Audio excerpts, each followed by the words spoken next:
Relações de simpatia e de antipatia entre os espíritos. Metades eternas. Perguntas 291 a 303A. Além da simpatia geral resultante da semelhança, os espíritos se consagram recíprocas afeições particulares? Sim, como entre os homens. Quando, porém, o corpo está ausente, o laço que une os espíritos é mais forte, porque então esse laço já não se acha exposto às vicissitudes das paixões. Os espíritos guardam ódio entre si? Só entre os espíritos impuros há ódio. São eles que insuflam entre vós as inimizades e as dissensões. Dois seres que foram inimigos na terra guardam ressentimento um do outro no mundo dos espíritos? Não, compreenderão que seu ódio era estúpido e que o motivo era pueril.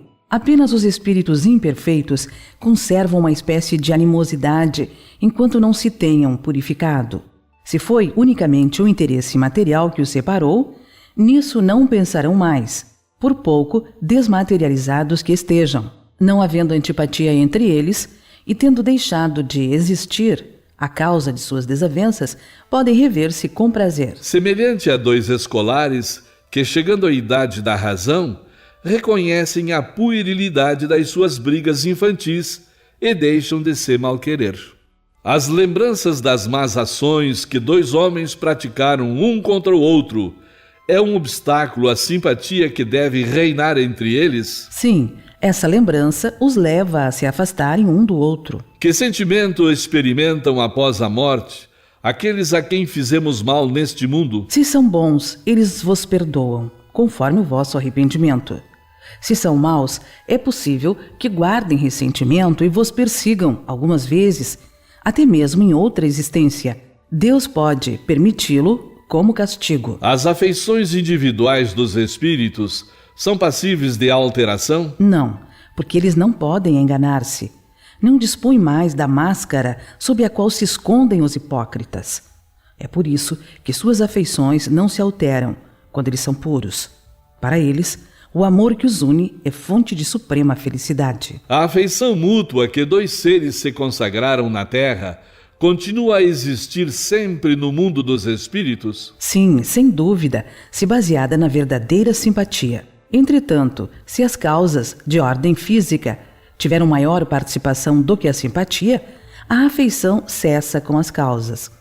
As afeições entre os espíritos são mais sólidas e duráveis que na Terra, porque não se acham subordinadas ao capricho dos interesses materiais e do amor próprio. As almas que devem unir-se estão predestinadas a essa união desde a sua origem, e cada um de nós tem, em alguma parte do universo, a sua metade, a que fatalmente se unirá um dia? Não existe união particular e fatal entre duas almas. Existe união entre todos os espíritos, mas em graus diferentes, segundo a categoria que ocupam, isto é, segundo a perfeição que tenham adquirido. Quanto mais perfeitos, tanto mais unidos. Da discórdia nascem todos os males dos seres humanos.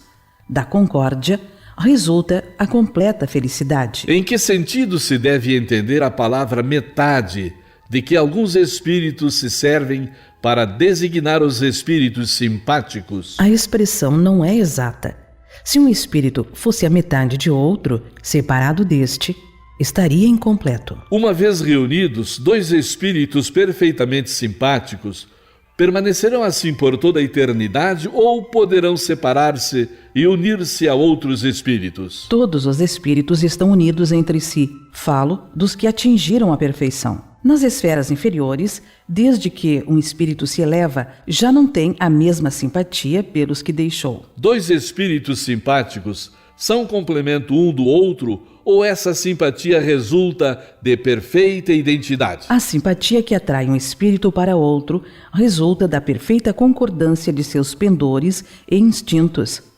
Se um tivesse que completar o outro, perderia sua individualidade. A identidade necessária para a simpatia perfeita consiste apenas na similitude dos pensamentos e sentimentos ou também na uniformidade dos conhecimentos adquiridos? Na igualdade dos graus de elevação. Podem tornar-se simpáticos no futuro espíritos que hoje não o são? Sim, Todos o serão.